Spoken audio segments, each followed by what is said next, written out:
It's Essendon versus the Gold Coast Suns this week. Can Essendon continue their good form from the previous match against Melbourne? We're going to talk about it in this video. Well, it does appear that at half-time against the Western Bulldogs, Essendon did turn their season around, at least so far. It's been a small sample size since then. It's only been 6 quarters, so we can't get too carried away. But at halftime against the Western Bulldogs, from that point on, we outscored them 8-4. And then we had a big win against Melbourne, the biggest win that we've had in terms of margin since 2023. And we scored over 100 points. It's something we don't normally do, haven't done for a very, very long time. So 6 quarters of football since then. The club has really, in that small period of time, turned it around and at least lightened the mood of all the supporter base. We can now see a little bit of light at the end of the tunnel, but we can see a football team in there. There's a football team hiding in that Essendon list somewhere, and it's come out of the woodwork over those last 6 quarters. But we've got a big test this week. It's the Gold Coast, who started the season as premiership favourites.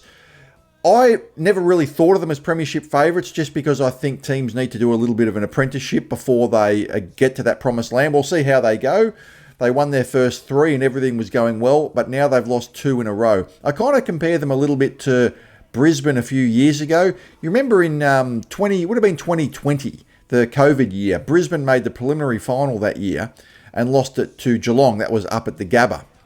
And they've been good ever since then, but it took them until 2024 to actually make a grand final. And, well, 2023 they made the grand final, but it took them until 2024 to win a premiership. So these things don't just happen overnight. And no team on the Gold Coast has ever really had any success before. So it's going to be a hard run for them, even if they've got the talent at their disposal. It doesn't just happen. And I think they probably need to leap over a few hurdles, and there'll be a few landmines in their way over just this year and the coming years before they actually get there. And we've probably seen a little bit of that over the last couple of weeks. They were, well beaten against Sydney last week, their second loss in a row after losing to Melbourne in a disappointing loss the week before. And there's 2 schools of thought this from an Essendon point of view anyway. Does that mean if they've had 2 losses in a row, they're going to be really angry to bounce back? Or does it just mean maybe they're not quite as good as we think they are? I think there's a little bit of truth in both those things. I don't think they're quite as good as what everyone says they are, but I also think they'll be pretty angry and they'll be looking to bounce back, especially at home. They don't like losing at home. That's where they've played most of their best football under Damien Hardwick, and they'll be looking to extend that and get a good win over an Essendon side who they think they should beat. But I'm not totally writing us off completely. I think that would be ridiculous. I think you need to be at least acknowledge the win against Melbourne and acknowledge that we are capable of playing good football at our best. I don't think that'll be enough to get the job done, but I'm not totally dismissing a win as a 1 in a million chance or anything. I think that would be silly. If you have a look at some of the statistics, you can have a look at why Essendon has some optimism about this match. They are among the 2 worst clearance sides in the competition.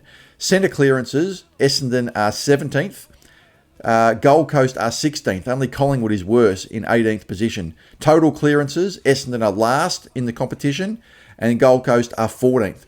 But I think you've got to remember that Essendon turned that around a little bit against Melbourne, especially after half-time where we dominated the clearances in that game. So you've really got to look at Essendon's season so far, almost kind of ignore the first couple of matches and really look at what we've done probably since the North Melbourne game, because I think those Hawthorn and Port Adelaide games were so terrible. I don't think they're going to be, statistically useful in analysing. For example, we are the lowest team in the league in total disposals, and that came about primarily from the first couple of games where we only had 170-something kicks against Hawthorn and Port Adelaide. But last week against Melbourne, where we totally changed the way we play, we had 270 kicks. So, yeah, we are the lowest in total disposals, but we turned that around last week. Gold Coast, it is worth noting, are the 3rd lowest team in total disposals. They are pretty efficient. You can see here some of the stats on screen comparing the 2 sides and the various numbers put up so far this year. The purple is which team leads that number. So as you can see, Gold Coast lead us in most areas. But one area we are pretty good at is scores per inside 50. We're actually one of the best teams in that this year. So that credit goes to the coaching staff for being a more efficient team. It's not just about bombing it in there, it's about actually finding a target. We are actually scoring pretty often in there. Gold Coast are very efficient as well. They're number 1 at scoring per inside 50. They've got Ben King in there, who's been incredibly efficient and accurate at kicking goals this year. But we are 6th in that statistic as well, converting a goal 26% of the time when we're inside 50. So it's not all doom and gloom. There are a few important things, a few important stats that we're doing okay in. As for the teams themselves, well, there's probably going to be a couple of changes, or almost certainly a couple of changes for the Gold Coast. Bailey Humphrey, who's been suspended, will come into the side. He's one of their best players. Christian Petracca will also come into the side. They said he's coming in this week. I'm not quite sure who's going to come out. Maybe Davies, who was playing a defensive midfield role last week. Could come out for Petracca, and maybe Gulbin as a forward maybe could come out, or Zeke Euland could come out to make way for Bailey Humphrey, but certainly there'll be at least 2 changes in there. There are 3 defenders, taller defenders in Collins, Ballard and Mac Andrew will take, you'd think Collins would take Caddy, and Ballard and Andrew would take a combination of Archer May and Tom Edwards. So there will be a couple of changes there for the Gold Coast. Whether they make any other changes due to form, I'm not sure, but certainly Bailey Humphrey and Christian Petracca are no-brainers, and that will strengthen their team because they're both very, very good players. As for the Bombers, I think we will probably take an unchanged lineup into this game. I hope we take an unchanged lineup into this game. We didn't suffer any injuries out of this game. There was some suggestion Pryor might have had a little knock, so we'll just keep a bit of a watch on Pryor. But at the moment, we'll just make an assumption that we're probably going to take an unchanged lineup. And it's interesting, do you pick a team that is just your best 23 players, or do you pick a team that's specifically suited to positions where you might have players who are not in the best 23 in the game? Because I kind of look at Essendon's side last week, and I felt that there was a bit of a change in philosophy. Because when Caddy got injured with his concussion a couple of weeks ago and Edwards came in, the easiest thing to do would be when Caddy came back into the side to then drop Edwards, because, Edwards was replacing Caddy. But Edwards played really well in the game against the Bulldogs and kind of demanded to be picked. And Brad Scott, I kind of looked at that and thought, well, look, maybe for team balance, we've got too many talls, but Edwards deserves to be in there, so we're going to leave him in there. He also kind of took that philosophy with Elijah Sartis as well, where the easiest thing would have been maybe to drop someone like a Darcy Parish, but he thought, well, no, I'm going to keep Elijah Sartis in the team, and we're just going to pick the best 23. Because I kind of felt, and you guys, a lot of this was brought up in the comments. Our team last week, people were happy with the selections, but one of the things people were wary about was that it looked kind of unbalanced. We did look a bit tall, but to Brad Scott's credit, I just think he picked the best 23 players, even though it would have been the easiest thing in the world to drop Edwards when Caddy came back in. It would have been the easiest thing in the world, but he just kept the best 23 players on form. And then he just thought, well, look, I'm going to make it work, which is what he did. Peter Wright went into the ruck and played a stellar game in the ruck, which he needed to do, probably to move out of that forward line. He didn't want to play too much into the forward line. Peter Wright attended 76% of centre bounces. And instead of dropping one of our midfielders, Elijah Sartis moved in there, and Sam Durham. And as you can see here from the numbers, I thought you might be interested in this. These numbers are centre bounce attendance percentage. So you can see there that Sam Durham, who in previous weeks has attended 50 to 60% of centre bounces, didn't attend any centre bounces at all. Elijah Sartis attended 61%, Darcy Parish 71%. And have a look at Andrew McGrath. Before last week, Andrew McGrath had not attended a centre bounce this year, not even one. And he attended 77% of them because he was playing on Kysaiah Pickett. And once again, is this going to be something that Brad Scott is going to do again, or was it just a one-off? Is Andrew McGrath going to play in the middle of the ground? Maybe on a Matt Rowell, maybe on a Noah Anderson, maybe on a Petracca. Petracca doesn't attend as many centre bounces as Rowell and Anderson. They're both 80-90% of centre bounces. But Petracca attends about 50 to 60%, but he can be very dangerous. So are we going to see a more defensive midfield role from Andrew McGrath instead of that defensive role in the back 50? I think he's better off actually in the middle of the ground as a defensive midfielder for two reasons. One, he's the captain, and I think it's better to have the captain in the middle of the ground.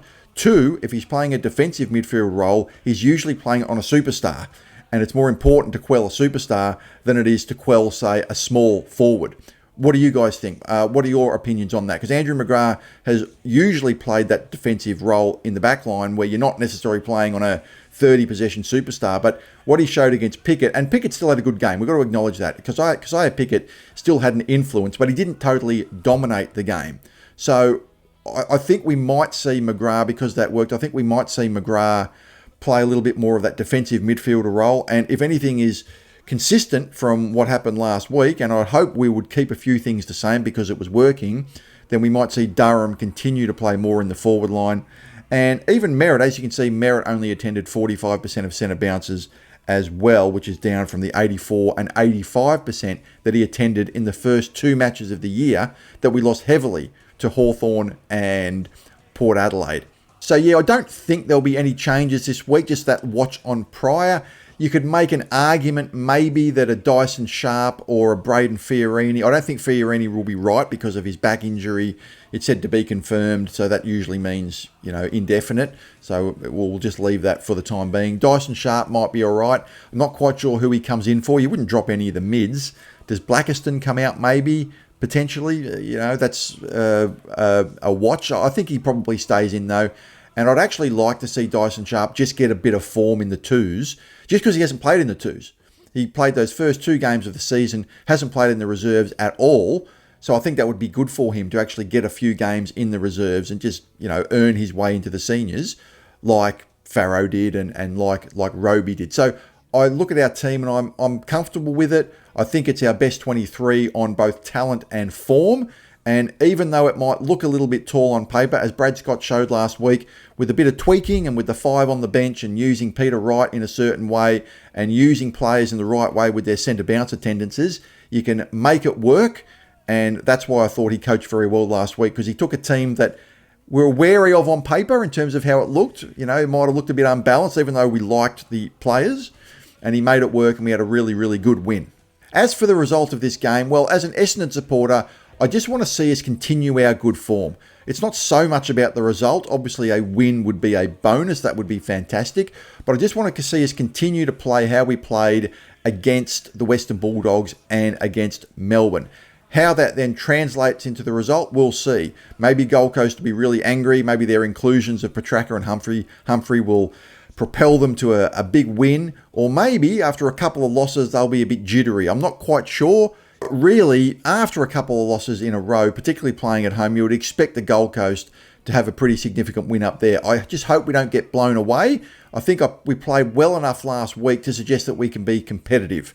The handicap line in the match is about 45 points. I think we can beat that. I'm tipping Gold Coast by 30. I think that's a pretty good expectation for Essendon. And if we can keep the margin under 5 goals, we can be pretty happy. And who knows, if a few things go our way, maybe a major upset is not actually impossible. I don't think it's going to happen. I don't think anyone watching this is going to tip Essendon. But as I mentioned earlier in the video, I'm not totally ruling it out. We're not a 1 in a million chance or anything.